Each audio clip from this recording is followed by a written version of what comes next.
Hi guys, সবাইকে জানাই good afternoon guys. এই যে দেখো ঝসে বসে একাকার হয়ে গেছি। কেরালায় তখন প্রচুর গরম, বাড়ির দিকে ঠান্ডা পড়ে গেছে, মনে ইচ্ছা করতে ছুটে বাড়ি চলে যাই।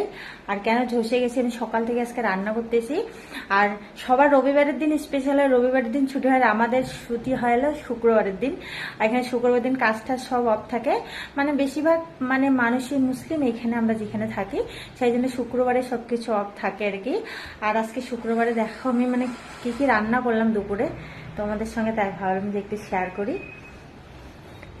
এদিকে দেখো আমার ভাত হয়ে গেছে, আর এইদিকে কুমড়োর ডগা আর আলু আর শুটকি দিয়ে একটা চচ্চড়ি করেছি, একটুখানি করেছি কারণ অন্য সবজিও রান্না করেছি। আর এইদিকে দেখো ডাল, আর এটা দেখছো গাছ, এটা হলো খাসির মাথা, আমি খেতে খুব পছন্দ করি তাই নিয়ে আসতে বলছি, তাই নিয়ে এসেছে। আর এইদিকে দেখো মাম্মামের জন্য স্পেশালি বেগুন আর হলো ডিম ভাজলাম, কারণ মাম্মাম যদি মাংসটা খেতে না পারে